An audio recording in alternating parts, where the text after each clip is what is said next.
The Declaration of Independence, second half, continued in Congress, July 4, 1776. The unanimous Declaration of the 13 United States of America, second half, continued for quartering large bodies of armed troops among us, for protecting them by a mock trial from punishment for any murders which they should commit on the inhabitants of these states, for cutting off our trade with all parts of the world, for imposing taxes on us without our consent, for depriving us in many cases of the benefits of trial by jury, for transporting us beyond seas to be tried for pretended offences, for abolishing the free system of English laws in a neighbouring province, establishing therein an arbitrary government, and enlarging its boundaries so as to render it at once an example and fit instrument for introducing the same absolute rule into these colonies, for taking away our charters, abolishing our most valuable laws, and altering fundamentally the forms of our governments, for suspending our own legislatures and declaring themselves invested with power to legislate for us in all cases whatsoever. He has abdicated government here by declaring us out of his protection and waging war against us. He has plundered our seas, ravaged our coasts, burnt our towns, and destroyed the lives of our people.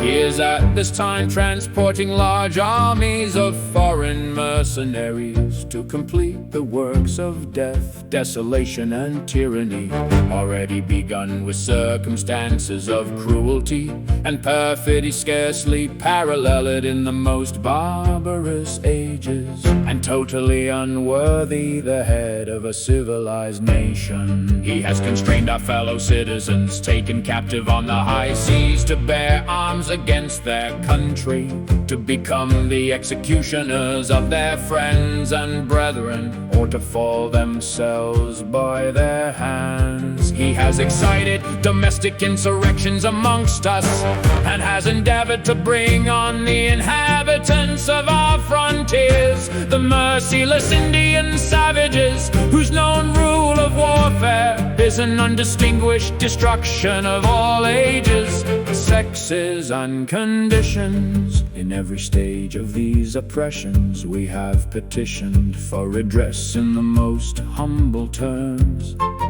Our repeated petitions have been answered only by repeated injury. A prince whose character is thus marked by every act which may define a tyrant is unfit to be the ruler of a free people. Nor have we been wanting in attentions to our British brethren. We have warned them from time to time of attempts by their legislature to extend an unwarrantable jurisdiction over us. We have reminded them of the circumstances of our emigration and settlement here. We have appealed to their native justice and magnanimity, and we have conjured them by the ties of our common kindred to disavow these usurpations which would inevitably interrupt our connections and correspondence.